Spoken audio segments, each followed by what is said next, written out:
大家好，欢迎来到学识 Plus。今天我要给大家介绍由东京大学毕业的僧侣草剃龙顺所著的《不反应练习》这本书。在人生的旅程中，我们常常会遇到各种各样的挑战，我们不禁会感叹，人生真的太不容易了。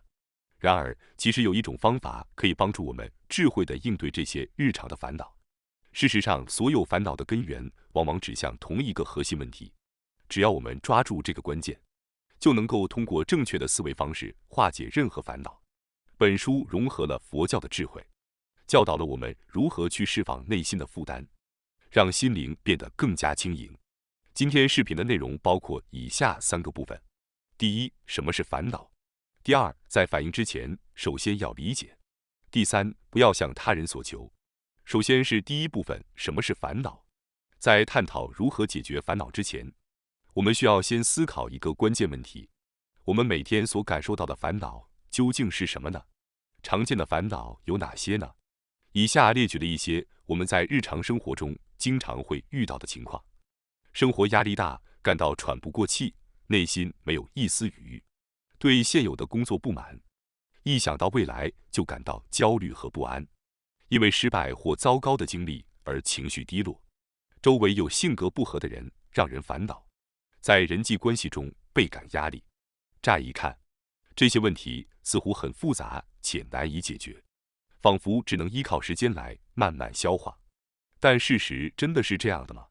事实上，这些烦恼的根源都源自于我们内心的反应。也许内心的反应这个说法听起来有些抽象，但实际上，我们每天的生活几乎完全由内心的反应所左右。举个例子，当我们听到金属音乐时，有的人会感到兴奋和快乐，而另一些人则因为觉得吵而烦躁不安。金属音乐本身并没有改变，但不同的人会产生截然不同的感受，其差异就在于内心的反应。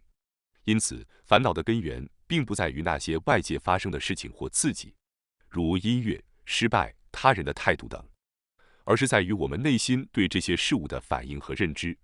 当我们对某件事情产生负面的反应时，烦恼也会随之而来。既然烦恼源自于内心的反应，我们就可以从根源上去解决它。这里的关键在于减少无谓的反应，不要轻易动摇，不要因为失败而沮丧，不要随意去生气，不要被压力压倒。在公众场合不要紧张不安，不要纠结于过去的后悔，不要对未来过度担忧，尽量避免这些无用的反应，可以帮助我们减轻烦恼。当您感到愤怒、焦虑或自卑时，要及时重置情绪，化解这些不必要的反应。或许您会觉得做到这一点并不容易，但通过今天的分享，您将逐步掌握减少无用反应的技巧。请大家坚持看完这个视频，相信您一定会有所收获。需要特别说明的是，不反应并不是指强忍情绪、忽视问题或对一切漠不关心，而是只要学会观察自己内心的反应，并通过理性思考来应对情绪的波动。通过这种方式，我们能够平静地审视内心的世界，避免被情绪所左右，保持稳定的心态。这些就是不反应练习的核心所在。接下来是第二部分，在反应之前，首先要理解。我们必须首先要明白，人生中的烦恼和问题是无法避免的。无论是生活中的不满足、工作上的压力，还是情绪的低落，这些都是客观存在的现实。有些人认为，承认这些事实会让人感到痛苦，但实际上，这并不是单纯的接受，而是理解和认识现状。这些问题确实是实际存在的，而我们需要面对它们。很多时候，我们在模糊的情绪中徘徊，甚至不知道自己真正烦恼的是什么。这种不明确的状态会加剧内心的混乱与不安，因为无法准确捕捉到问题的根源，我们常常会陷入情绪的困境里而无法自拔。然而，当您正视并承认这些烦恼存在时，就能够理性的思考该如何解决它们。理解和接纳烦恼的存在，就是迈向解决之路的第一步。接受自己有烦恼这一事实，并不是软弱或失败的表现，而是每个人都会经历的正常现象。当你意识到烦恼和情绪反应是自然的，并开始思考为什么我的内心会产生这样的反应时，您便进入了理性思考的阶段。当你感到愤怒时，愤怒的原因有时会显而易见，比如有人冒犯了您，但也有一些情绪是模糊、难以理解的。例如，您发现自己对身边的人越来越不满，本来就不喜欢某些家人或同事，现在连朋友也开始让您感到烦躁。压力似乎无处不在，而您的不满情绪在不断累积。您可能会向朋友或家人倾诉，他们会安慰您，试着放轻松一点，别去想太多，或者说，不要强求，顺其自然吧。虽然这些建议看似很有道理，但回归生活后，那些烦躁的情绪依然会如影随形。要想解决内心的烦恼，我们必须找到情绪背后的真正原因。正如佛陀所说的那样，理解痛苦的根源，才能化解痛苦。大部分痛苦都源于我们内心无休止的欲望和追求。当这些欲望得不到满足时，烦恼和不安也会随之而来。现代心理学将欲望分为了以下几类：1. 生存欲； 2. 睡眠欲； 3. 食欲； 4. 性欲； 5. 怠惰欲； 6. 感乐欲； 7. 承认欲。以对周围人越来越不满为例，这种情绪的根源可能是承认欲。所谓的承认欲，就是指希望得到他人的认可与重视。这种需求贯穿了我们人生的每个阶段。在童年时期，我们渴望父母的关爱；在学生时代，我们希望被夸奖，成为优秀的学生；在成年以后，我们希望在工作中被认同，追求事业的成功。当这些期望没有得到满足时，就会产生不满和愤怒。例如，当你意识到他人忽视您，未能给予您应有的重视时，内心难免会感到挫败。如果您把自己的价值与他人的评价紧密相连，心中的不满情绪则可能会愈发强烈。然而，一旦您认识到这些情绪源于未被满足的欲望，内心便会逐渐平静，因为你已经洞悉了这些负面情绪的根源，它们不过是对认可的渴望。承认欲常常会引发一系列复杂的情感反应，使我们对他人的评价异常的敏感，进而产生极度的心理，陷入比较之中，沉迷于输赢。得失的影响时而让人自满，时而又让人自卑。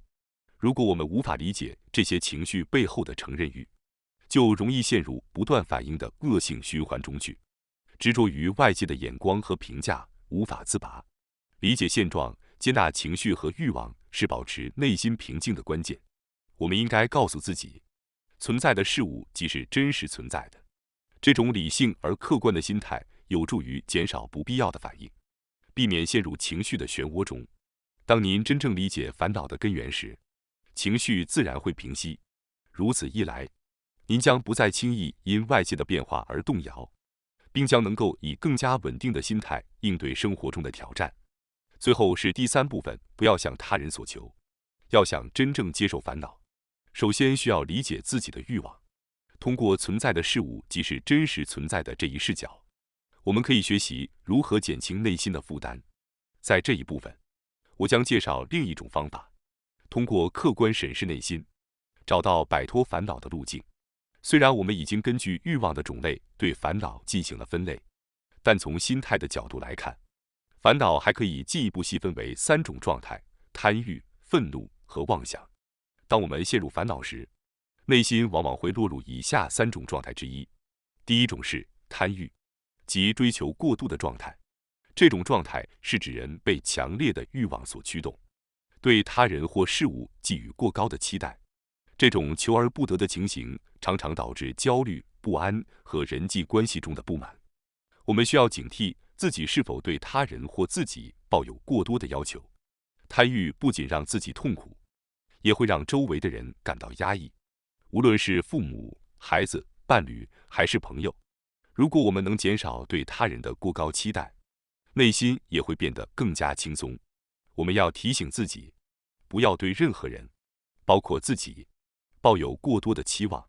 第二种是愤怒，即无法释怀的状态。愤怒常常表现为不满、沮丧、烦躁、情绪低落等，其本质是某种欲望未被满足。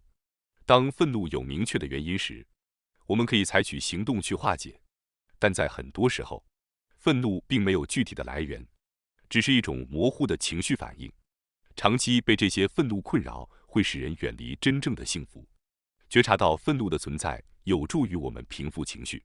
但值得注意的是，愤怒有时也会以悲伤、后悔或自卑的形式出现，例如失去挚爱后的悲痛，或因失败而自责。